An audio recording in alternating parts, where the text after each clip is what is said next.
the range of our equation is from 0 to 1, we just need to use the 10 Newton as a ST. So our Pn function is 2 over 1 integration of 0 to 1 10 sine infinity dt. Then we do the integration, then we will get this.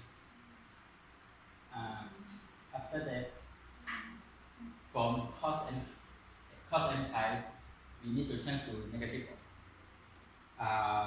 The whole thing is power of n, and cos 0 is equals to 1.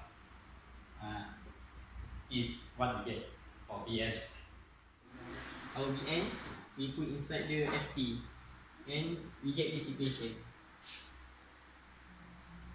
Our omega naught is the initial frequency of system, n equal to mass, k equal to spin constant, and the formula of omega naught is set k over m, and we get omega naught is 4, and our n pi over l is this. And we get the n pi over l is not equal to omega naught. That means poor resonance does not occur. Okay, and this is our equation of steady periodic motion. Using Newton's second law, we can get the balance force of unknown harmonic oscillator as F equal to Ft minus Kxt, and our F equal to Ma, and our acceleration we can change to this, and then we get this equation. Our M, our K, and our Ft we put here 2, 23, and our Ft. Okay. 3. This is the equation of the Taylor force of undamped harmonic oscillator, and the equation is used to find the SSPT. And to use this equation, we need to find. After getting these equations, we will substitute the equations into these general equations, and we will get these equations. After that, we will merge the equations and get these equations, and then factorize it. After that, to get the Dn, we will compare the equations, and we will get the Dn, and we substitute the Dn into the equations of steady periodic motions, and we get the SSP. Okay.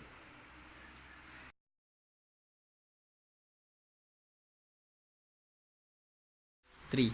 After finding the values of L and V, we are going to find the initial conditions of the equation. So, when S is 0 to L of 2, the initial condition is Fs equal to Vx, and we substitute V equals to 1x. And for the initial condition for the of S equal to from L over 2 and here L, we get Fs equal to V L minus x. So Fs is equal to L minus x, and L is 10 minus x. So let's find the boundary condition. We know that when S is 0 and when L is 0, the Fs is equal to 0. So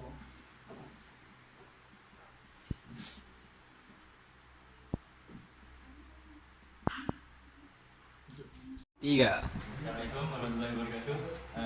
Pandukan pada soalan 2B, kita akan menggunakan solution finite different method untuk menyelesaikan semua masalah ni lah.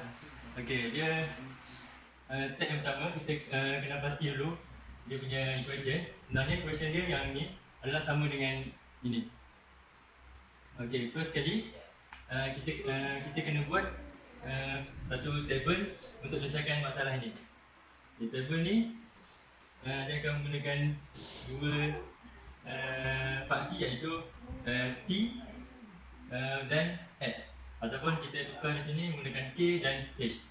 Okey, untuk range bagi faksi P sudah dibagi dalam soalan, iaitu 0 hingga 0.5.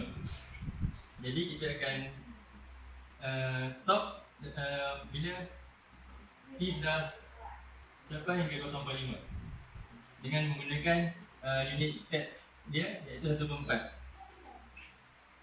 Okey, seterusnya untuk range faksi X, soalan telah memberitahu kita bahawa length spring itu adalah sebanyak 10 cm. Jadi dia punya range daripada 0 hingga 10. Dan dia punya unit step dia adalah 1. Jadi kita akan labelkan daripada 0 hingga 10 dan jarak antaranya adalah 1. Okey. Seterusnya sekarang ni untuk mencari nilai-nilai yang ada di dalam kotak ni, kita akan menggunakan initial condition. Untuk bahagian part CS, kita menggunakan initial condition. Okey, untuk initial condition yang ini, kita akan masukkan nilai daripada 0 hingga 5 sahaja. Bagi contoh, X apabila X sama dengan 0, X kosong, P kosong, S kosong dia akan sama dengan kosong. Jadi nilai di dalam ini adalah sama dengan kosong. Dan untuk seterusnya kita akan masukkan juga. Sekiranya saya masukkan 1 di nilai S, jadi saya akan dapat jawapannya 1. 2 saya akan dapat 2, 3, 4 dan 5. Okey, seterusnya untuk di bahagian daripada 6 hingga ke 10, saya akan menggunakan condition yang ini. Bagi contoh, S saya masukkan 6. Jadi jawapan untuk tabel ini ialah 4. Dan seterusnya saya akan masuk, akan dapat 3, 2, 1 dan 0. Okay, untuk mencari nilai di paksi T bahagian 10 dan 0, kita akan menggunakan boundary condition yang telah dibagi oleh soalan. Di sini kita akan masukkan apabila nilai T sama 0, jawapannya akan jadi 0 lah. Apabila nilai T bersama dengan 1 pun, dia akan jadi 0 kerana dia punya condition sama dengan 0. Seterusnya, apabila nilai X sama dengan 10 di bahagian ini, T sama 0, dia akan dapat 0. Seterusnya pun akan dapat 0 kerana dia punya condition sama dengan 0.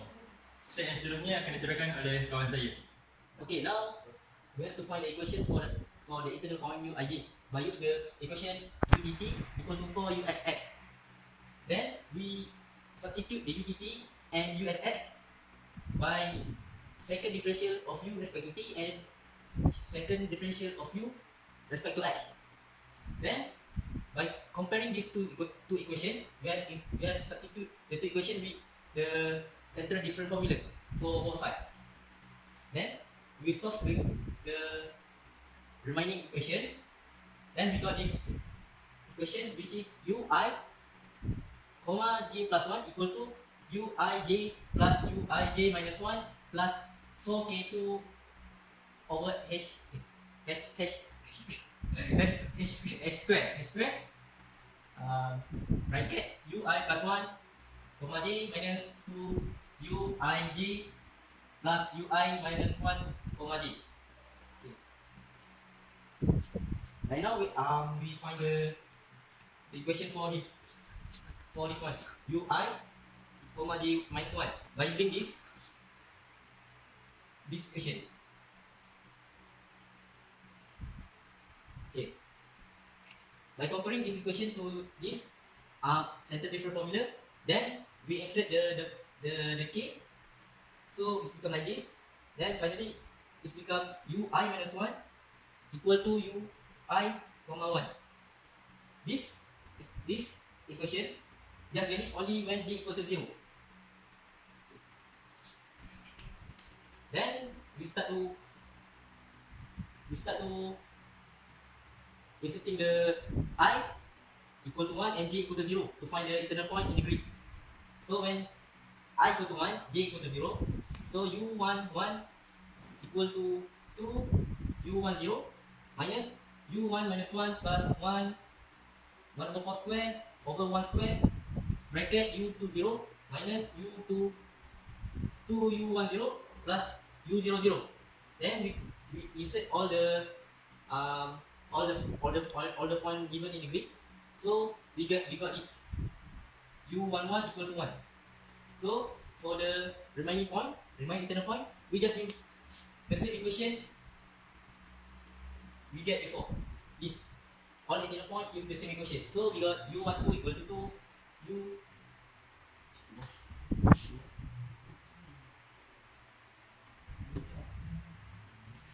u20 equal to 2, u30 equal to 3, u40 equal to 4, u50 equal to 4.75, u60 equal to 4, u70 equal to 3, u80 equal to 2, u90 equal to 1. Then after that, we put the remaining the solution we got into this grid to the remaining internal point. Then this grid we continue until t until 2, 0 until 2. So we just use the same equation we get before, continue until u9 equal comma 8. I think boleh stop dulu. Boleh. Now by completing until u98, we got this equivalent value for internal point for the for 0 t 0 until 2 and 0 x for x 0 until 10. We got the other point. Yeah.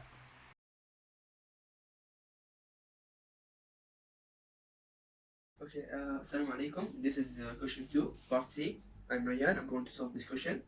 As we can see, given the analytic solution waveform, this answer, I have to calculate the relative error that of the values of the result in part B that my friend has already solved. Okay, this is the equation. I'm going to substitute the values. We have the t and x and n. N is the number of the sigma, and t is the value that I'm going to get from my friend's answer, also x. Okay, this is my friend's answer. This is the t, the x, and here's the value. The formula that I'm going to use to solve for the relative percentage error, this is the formula, the measured value or the estimated value that my friends already calculate, and the actual value, I'm going to solve that and get the actual value from the formula that given in the question, this one. Okay, the relative percentage error is using this formula but multiply with 100%, and that I'm going how I'm going to get the solution. Okay, this is my answer. Okay, for x equal to 4 and t equal 1.4, this is the answer. Okay, I get from here, and the other value is I'm going to calculate by using this formula that's shown in the question. Okay, for 40 over pi 2 over 2 squared multiply with the sigma. After I substitute all the points, is the points I get, then the sum of them multiply with this. After that, the calculating part for the relative error, the measured one or the actual one minus the measured one. After getting the absolute value over this, I multiply with 200 to get the error. Okay, and this is the error for the first point that I was choose. After that, I get another point with x equal to 4 and t equal 1.5, and I'll solve that. The error I get is 2.87, and then I choose also 4 other points and getting the error for them. That's all from